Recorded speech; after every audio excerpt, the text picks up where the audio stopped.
Okay. Hello everyone, you watching filmy saga. So ఇప్పుడు మనం Kubera cinema review ఇద్దాం, స్టార్ట్ చేద్దాం. సినిమా చూస్తున్నప్పుడు నా ఎగ్జాక్ట్ ఫీలింగ్ ఏమో తెలుసా? అరే అసలు మనం కుబేర సినిమాకే వచ్చినామా, ఇది కుబేర సినిమానేనా, లేకపోతే ఎక్కడైనా ప్రింట్ మిస్ అయ్యి వీడు ఏదో సినిమా ప్లే చేస్తుండా, లేకపోతే డబ్బింగ్ ఏమైనా మారిపోయిందా అని ఇలాంటి ఫీలింగ్ ఉండే. ఎందుకంటే ఇది 1% కూడా శేఖర్ కమ్ల ఫిలిం లాగా లేదు. ఏది మనకు శేఖర్ కమ్లాని రిఫ్లెక్ట్ చేసేటట్టు ఒక్కడు కూడా లేదు ఈ సినిమాలో. అక్కడే పెద్ద దెబ్బేసింది ఈ సినిమా నాకు. ఎందుకంటే ఇది 3 అవర్స్ ఉంది శేఖర్ కమ్ల ఫ్రేగ్రెన్స్ లేకుండా. సి, నేను చెప్పే విషయాలకు ఎవరు అఫౌండ్ అవ్వద్దు, ఎవరు ఏమనుకోవద్దు. ఎందుకంటే నేను కూడా శేఖర్ కమ్ల ఫ్యానే. నేను కూడా ఆయన సినిమాలు చూసుకుంటూనే పెరిగిన.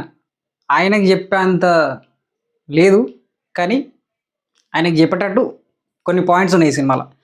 ఆయన ఇసంటి చేస్తారని నేనైతే అనుకోలే, కానీ అలాంటి మిస్టేక్స్ జరిగినాయి. అవి చూసుకుంటూ అట్లనే ఉన్నారు, ఎడిటెడ్ చేయలేదు, ఏం చేయలేదు. సినిమా కూడా అట్లనే తీసేసారు, వదిలేరు మరి మీదకి.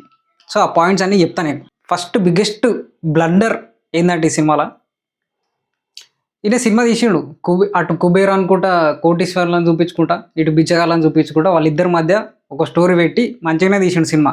కానీ స్టోరీ వెనుకున్న మోటివ్ ఏంటిది, ఈ సినిమా ద్వారా మనకి ఏం చెప్పాలనుకుంటున్నాడు ఆయన, లాస్ట్కి ఏం చెప్పిండు, ఏం ప్రూవ్ చేద్దాం అనుకున్నాడు, ఏం చేసుకున్నాడు అనే ఒక మోటివ్ ఉంటుంది కదా ప్రతి సినిమా వెనుక. ఆ మోటివ్ ఇందులో కనిపించలేదు. ఏమో మరి మోటివ్ ఉండొచ్చేమో, కానీ నాకైతే అర్థం కాలేదు. మీకు అర్థమైతే కింద కామెంట్లో అయిపోయి. మొత్తానికైతే నాకు అంత పెద్ద మోటివ్ ఏం లేదు ఈ సినిమా తీయడానికి.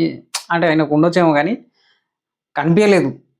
సినిమా స్టార్ట్ అయిన ఒక గంట దాకా వెయిట్ చేస్తున్నాం. మరి ఓకే ఇంట్రడక్షన్ ఉంటుంది, మంచిగానే ఏదో పెద్ద కారణం ఉంటుంది, పెద్ద మోటివ్ ఉండబోతుంది, పెద్దగానే జరగబోతుంది అన్నట్టు వెయిట్ చేస్తుంటాం.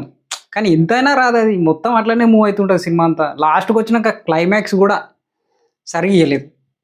ఆ క్లైమాక్స్లోనన్నా జర గట్టిగా చెప్తాడేమో ఆయన అనుకున్న విషయం అనుకుంటే, అది కూడా లేదు. సో మొత్తానికైతే ఈ సినిమా ద్వారా ఆయన చెప్పాలనుకున్నది ఏందో, ఆయన అర్థం చేసుకున్న విషయం ఏందో సరిగా కన్వే కాలేదు. నెక్స్ట్ నాగార్జున క్యారెక్టర్ని చాలా గట్టిగా వాడదాం అనుకున్నాడు, కానీ అది కుదరలేదు అసలు. ఆయన సిబిఐ ఆఫీసర్ అంటాడు, నీతి న్యాయం అనుకుంటుంటాడు అంటాడు, ఏదో చెప్దామని ట్రై చేస్తుంటాడు, కానీ అది ఏది వర్కౌట్ కాలేదు సరిగా. మళ్ళీ ఏంటంటే సినిమా స్టార్టింగ్లోనే ఈ ఆపరేషన్ ఆయన మాత్రమే చేయగలుగుతాడు, ఇది చాలా క్రిటికల్ ఆపరేషన్ అని పిలిపిస్తారు నాగార్జున అని. ఆయన ఆయన లాస్ట్కి వచ్చి ఏం చేస్తాడు, ఒక సొల్లు ఐడియా ఇస్తాడు, దాన్ని వీళ్ళు గ్రేట్ అంటారు వీళ్ళు. సో నాగార్జున క్యారెక్టర్ని చాలా హైలైట్ చేద్దామని ట్రై చేసాడు, కానీ అది హైలైట్ కాలేదు. ఇంకొకటి ఏంటంటే నాగార్జున గారి లుక్ మనీ హెయిస్ట్లో ప్రొఫెసర్ లెక్క తయారు చేశారు సేమ్.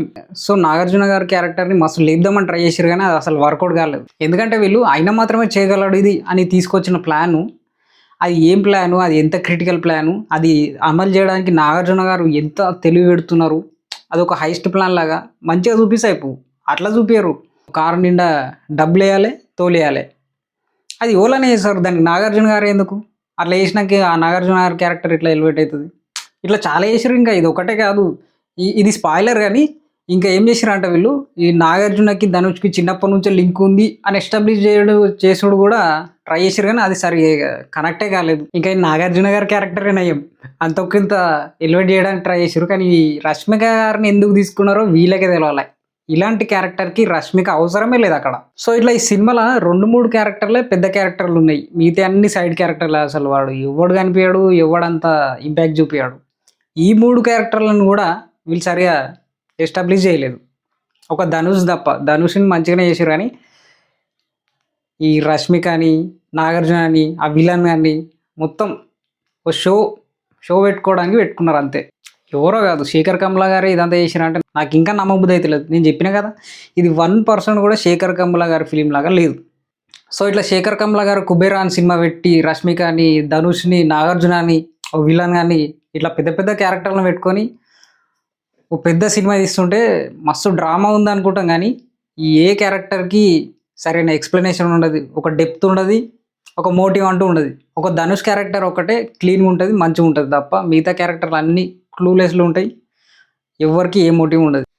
సో ఈ సినిమా 3 అవర్స్ పైనే ఉంటుంది, కానీ ఏందిరా ఈ సినిమా ఇంత వరస్ట్ ఉంది అన్న ఫీలింగ్ ఎక్కడ రాదు. ఈ సినిమాలో ఇన్వాల్వ్ అవుతాం, కానీ మంచిగా ఉంది లేదా వరస్ట్ ఉంది అనే ఫీలింగ్ ఏమి ఉండదు. ఒక ఫ్లాట్ లైన్లో ఈ సినిమా అంతా మూవ్ అవుతుంటుంది. అసలు ఇదంతా ఎందుకు జరుగుతుంది, ఏం జరగబోతుంది, ఏం మోటివ్ ఉన్నది అనే ఒక క్వశ్చన్ మార్క్ తోటి మూవ్ అవుతుంటుంది సినిమా అంతా. కానీ లాస్ట్కి వచ్చే వరకు డిసప్పాయింట్మెంటే మిగులుతుంది. ఈ సినిమాలో ఉన్న పాజిటివ్ పాయింట్ ఏంటంటే ధనుష్. అప్పటి వరకు సినిమాని మీద చూస్తున్న మనల్ని ధనుష్ క్యారెక్టర్ వచ్చి సినిమా లోపలికి గుంజుకోతాడు. ఈ సినిమా ఫ్లాట్గా అనిపించడానికి కారణం కూడా ధనుషే. ఒకవేళ ధనుష్ లేకపోయి ఉంటే ఈ సినిమా ఇంకా వర్స్ట్గా అనిపించేదేమో. కానీ అలా ఫ్లాట్గా సినిమా అంతా ఫ్లాట్గా నిలబెట్టింది ధనుషే కావచ్చు. సో అంత మంచిగా యాక్ట్ చేసిండు ధనుష్. చాలా ప్యూర్ పర్ఫార్మెన్స్ ఇచ్చాడు. దాంతో మనల్ని సినిమా లోపలికి గుంజుకోయిండు. తన వరకు తను బెస్ట్ ఇచ్చిండు, కానీ తన చుట్టూ ఉన్న స్టోరీ మాత్రం సరిగా వర్కౌట్ కాలేదు. అదే మిస్ ఫైర్ అయింది. ఇంకోటి సినిమాలో చాలా వర్స్ట్ థింగ్స్ ఏంటంటే, ఇలాంటివి కూడా శేఖర్ కమల గారు వాడతారని నేను ఎప్పుడు అనుకోలేదు. ఎగ్జాంపుల్కి ఒకటి చెప్తే ఏంటంటే, ఇప్పుడు నాగార్జున గారు ధనుష్ని వెతుకుతుంటారు. ఆ ధనుష్ నాగార్జునకి ఫోన్ చేస్తాడు. కానీ నాగార్జున గారి ఫోన్ కార్లో మర్చిపోయి ఉంటుంది.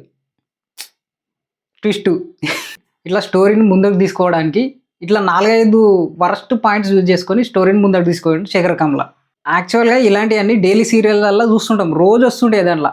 అవన్నీ తీసుకొచ్చి ఈ కుబేర సినిమాలో పెట్టిండు శేఖర్ కమల. అది కూడా స్టోరీని ముందడు తీసుకోవడానికి. ఇట్లా స్టోరీని ముందడు తీసుకోవడానికి ఇట్లా ఫోర్స్ఫుల్గా సీన్స్ని ఇంక్లూడ్ చేయొద్దు, కానీ చేసిండు ఇట్లా శేఖర్ కమల. ఒక్క దగ్గర కాదు, 4-5 చోట్ల అట్లనే చేసిండు. అండ్ మోటివ్ అని చెప్పినా కదా, ఈ సినిమా మోటివ్ అయితే నాకు అర్థమైన మోటివ్ ఏంటంటే, ఇప్పుడు సినిమా ఓపెనింగ్లో చూపిస్తాడు ఒక బిచ్చగాడు చచ్చిపోతాడు. ఆడు చచ్చిపోతే వాడిని మంచిగా కట్టెలతో కాలవకపోతే వాడు నెక్స్ట్ జన్మలో కూడా బిచ్చగాళ్ళలాగా పుడతాడు అని ఉంటుంది. సో వాడిని కట్టెలతో కాలుస్తారు. అది లాస్ట్లో ఈ విలన్ గాడు ఎవడైతుండో, ఆ కోటీశ్వరుడు ఎవడైతుండో వాడిని చెత్తకుప్పలుగా కాలుస్తారు. అంటే ఏంది, వాడు నెక్స్ట్ జన్మలో బిచ్చగాళ్ళకి పుడతాడు అన్నట్టు అర్థమేమో. సో ఈ పాయింట్ ఉంది కదా, ఈ పాయింట్ ఇదే మెయిన్ మోటివ్ అనుకుంటున్నా మరి నేనైతే. ఆయన అయితే అదే చూపించిండు. సో ఈ పాయింట్ని ఇట్లా సినిమాలాగా కాకుండా ఒక షార్ట్ ఫిల్మ్ లాగా తీసుంటే ఇంకా మస్తు ఉండేది. లేకపోతే ఈ కుబేర సినిమానే సినిమాలాగా కాకుండా వెబ్ సిరీస్ లాగా ఇంకా డీటెయిల్గా తీసుంటే ఇంకా బాగుండేది. ఇట్లా ఎటు కాకుండా అయిపోయింది ఈ సినిమా. సో మొత్తానికి కుబేర సినిమా శేఖర్ కమల సినిమా లెక్క లేదు. అట్లా ఎక్స్పెక్ట్ చేసి పోతే మాత్రం ఖచ్చితంగా డిసప్పాయింట్ అవ్వాల్సిందే. అండ్ ఈ సినిమాకి నా రేటింగ్ 2/5. ఈ రివ్యూ నచ్చితే లైక్ చేయండి and please do subscribe to our channel Filmy Saga. ఇంకా మంచి మంచి రివ్యూలు చేసుకుందాం, రెగ్యులర్గా రివ్యూలు చేద్దాం ఈసారి.